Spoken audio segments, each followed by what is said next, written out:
everybody, Peter here again from the Esoteric Order of Gamers. Welcome! Today we are going to look at some Star Trek Away missions expansions.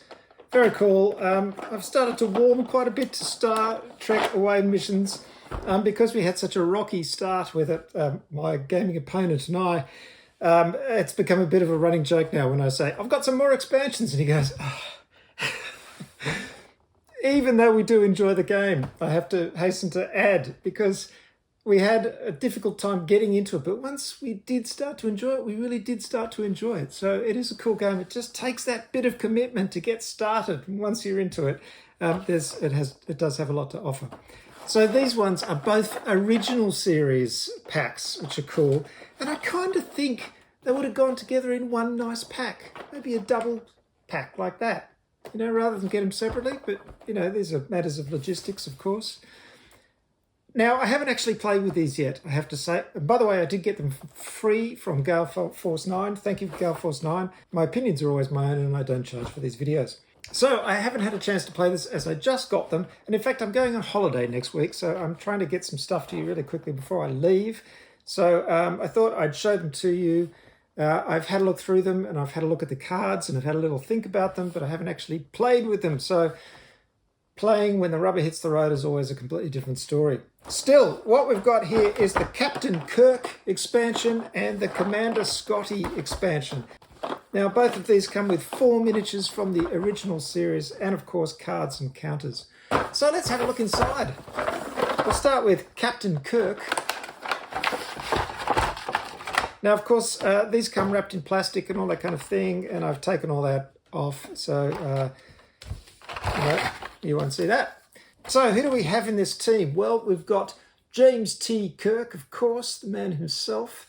We've got Pavlov, Chekhov, Bones McCoy, and Spock. Well, you couldn't ask for a more classic lineup than that, could you? Absolutely classic.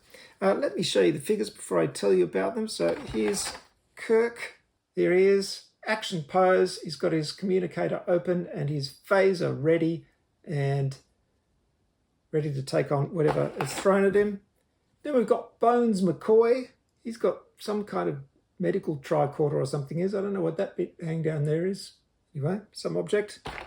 Mr. Spock, in a very action pose. And Pavlov Chekhov, who is down on his haunches, getting that shot in. There they are. So when you look at the sheets themselves, they're very much in character for the particular characters. Oh, let's start with James T. Kirk, shall we?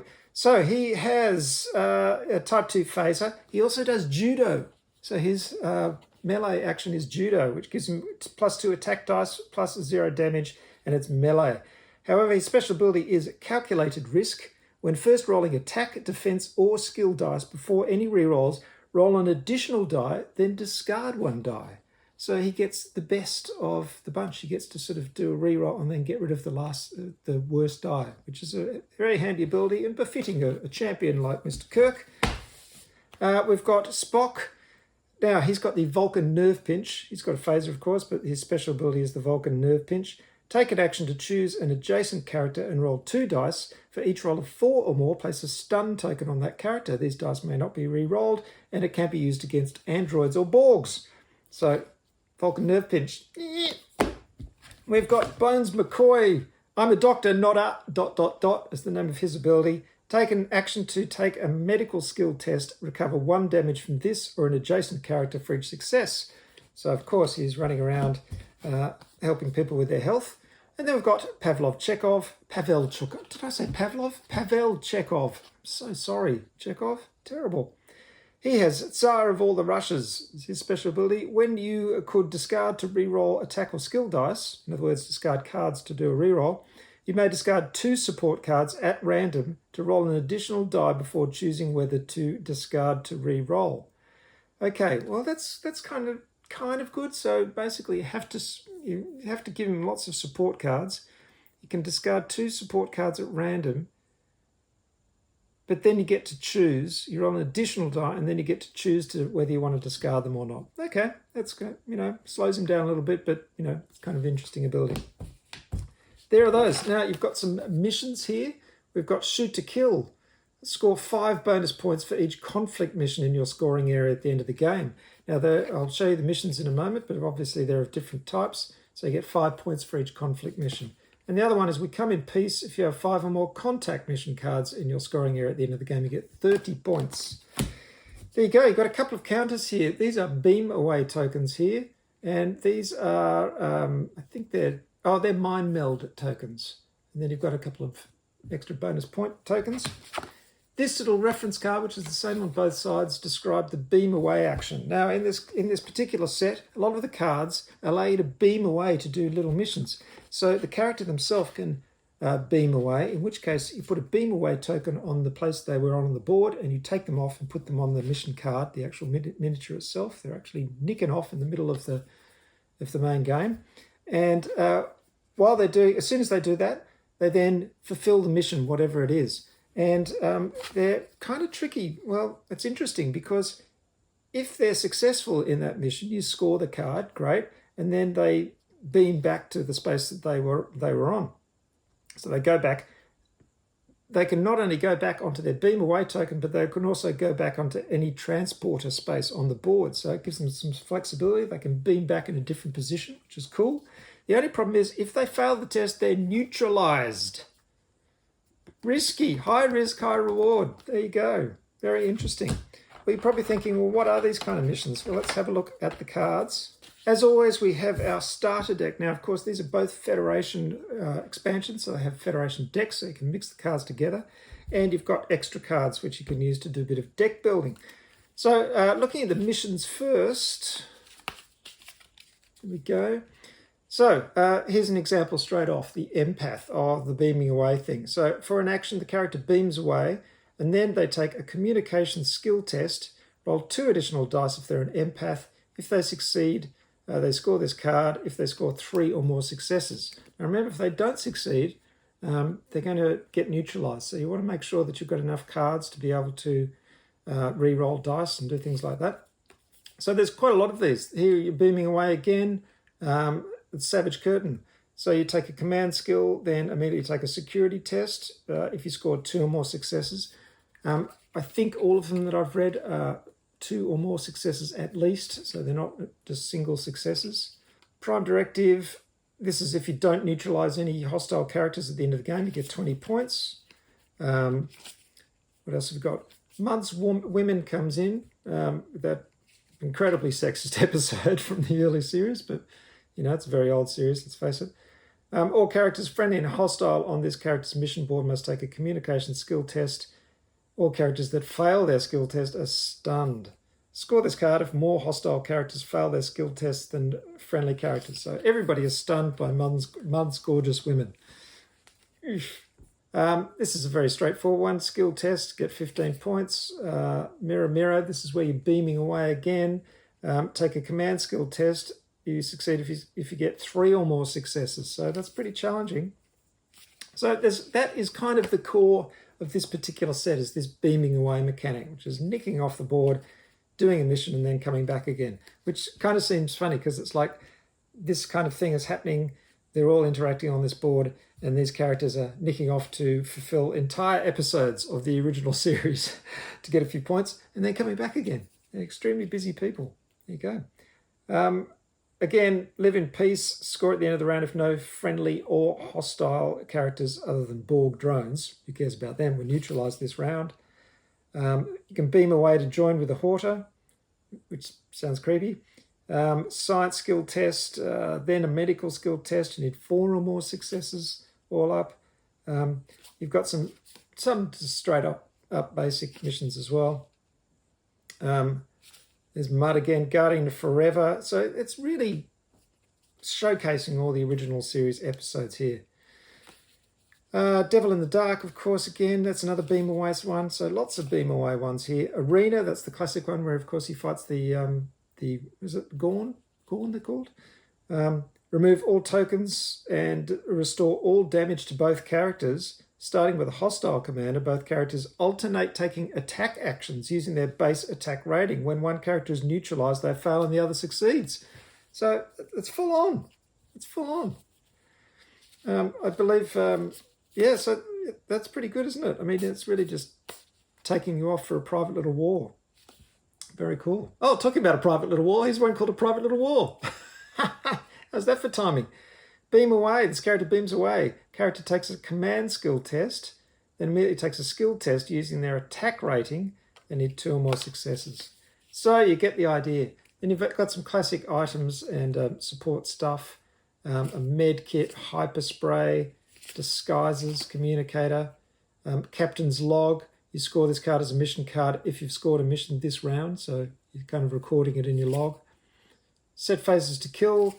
Mind meld, of course, you've got that. You put mind meld tokens on this and an adjacent friendly character. At least one of them has to be a Vulcan.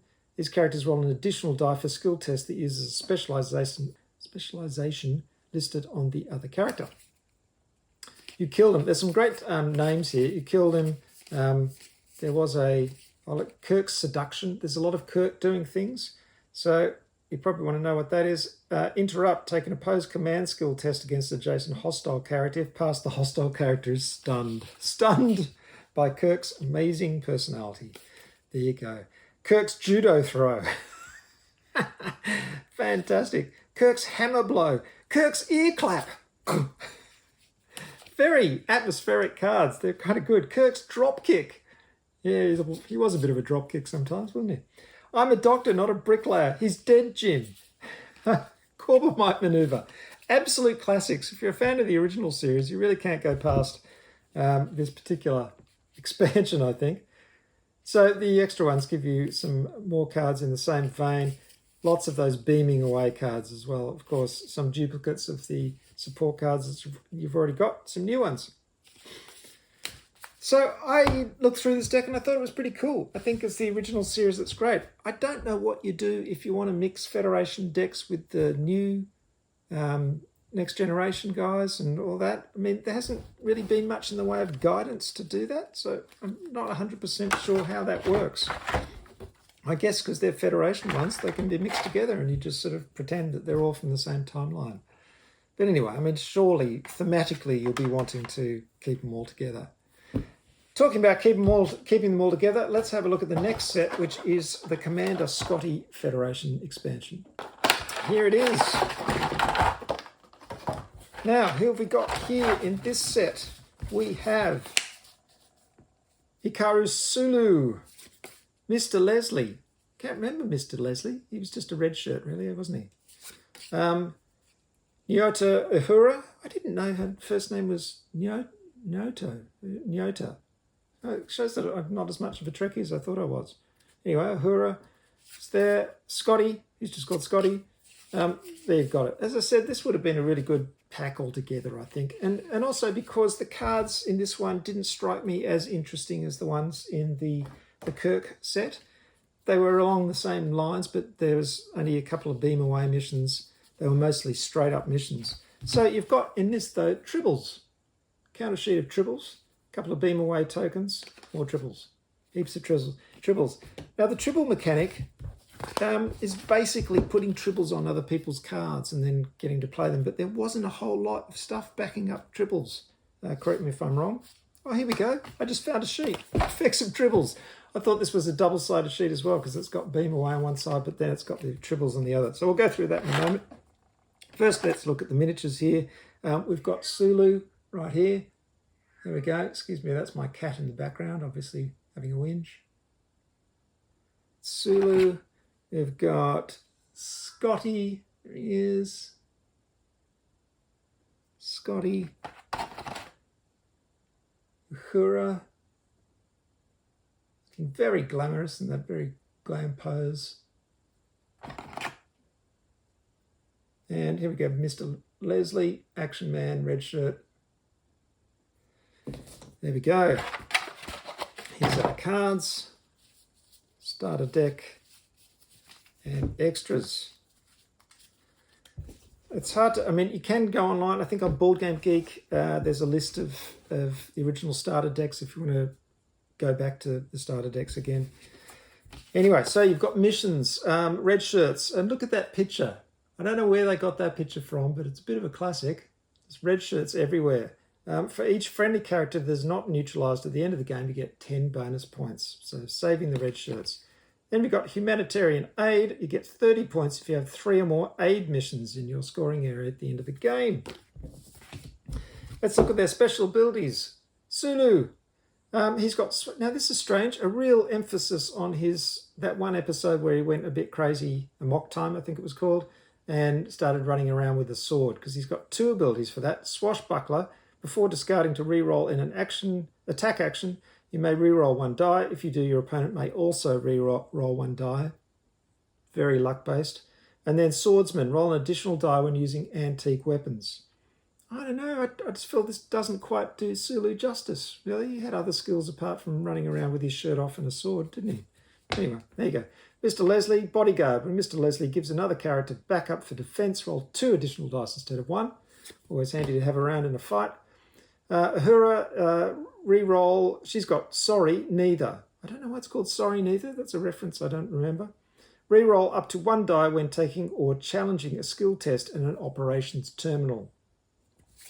And Scotty has got Miracle Worker. Whenever Scotty scores 3 or more successes in a skill test, gain a bonus action token, which will allow him to do something else. That all seems pretty straightforward. Now, what do you do with tribbles? I'm learning this myself because I missed it when I was looking through. Effective tribbles. Immediately after any player rolls a skill, attack, or defense roll while on or beamed away from a board with a tribbles token, they must re-roll 1 dice of their opponent's choice. Okay, their opponent gets to choose. Okay, if the character is a Klingon, they must re-roll 2 dice instead. So it's any player who does that. Okay, adding tribbles. At the end of any of a player's activations or bonus actions, unless they have scored Deep Space Case 7, they add more tribbles. To do this, they place a tribbles token on a mission board that doesn't have a tribbles token, but is adjacent to one with a tribbles token. If there are no such boards, they do not add a tribbles token. Removing tribbles. Any character may take an action to take a medical, science, or security skill test, or an attack action to remove tribbles. Remove 1 token for each success, starting with closer tokens before those further away. Well, that's kind of fun, isn't it? There's going to be tribbles everywhere, and they're going to be affecting people's rolls, and they're going to be multiplying. There are, in fact, cards here that cause them to multiply. Let's see if I can find one. Look at this great photo. Where was the tribble one I saw? Here we go. Trouble with tribbles. If any mission board has a tribbles token, place a tribbles token on each mission board, including those that already have a tribbles token, to a maximum of 2 tokens per board. Anyway, they are, however, being added at the end of any player's activations or bonus actions all over the place, tribbles. So, interesting. I mean, will tribbles dominate the play of this particular set? I don't know. It'd be interesting. Interesting to see. So, that probably brings on the tribbles, and once they're on, they're off. It's going to be interesting. I've got to actually play that and see how it works. It's impossible to say without just looking through the cards. As for missions, they're pretty straightforward. They're all kind of like take a medical test, science test, whatever. Just straight up test getting points. There's nothing too fancy about the missions. There's a fighting one there, marksmanship. You get this when you put a stun token on a hostile character, or your character deals 3 or more damage to a hostile board character. But it's only 5 points, so you're not going to be bothering too much with that. But yeah, straight up skills, lots and lots of them. Few beam away actions. There's one there, shore leave. 30 points here for taking a security skill test at an operations terminal engineering with a character that is not in line of sight of any hostile characters. 2 or more successes and you get it. There's our tribble ones. Uhura looking fantastic there in that great outfit, doing a 100-meter dash. It's only for her, actually. She can take a move action and move up to 2 extra spaces, and then she could get another bonus action. So that's really playing on her athleticism there, which is excellent. Another beam us up. This is a command skill test, and you can place a character in any empty space, so that's great for moving around. Very cool. So there's some nice cards there. And it's got the beam away mechanic. So I guess with tribbles, I don't know, maybe I'll take back what I said before. I guess it is pretty interesting. I didn't quite understand how tribbles work when I said that.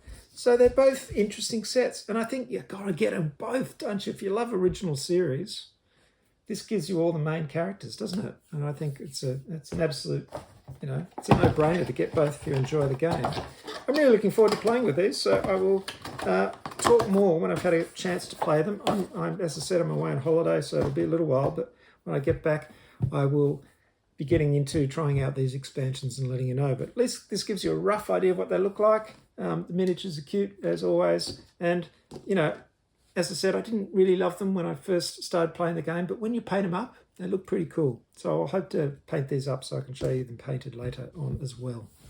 Thank you very much for watching, everybody. This is the Esoteric Order of Gamers. Check out all the social media on gazillions of social media channels now, and go to the website at orderofgamers.com, where you'll find a rules summary and reference for this game. And you can download it, print it out, laminate it, put it in your box, and you'll find it extremely handy, I assure you. And while you're there, check out the 450 or so other rules and references for your gaming delight. Bye for now. Thanks very much for watching.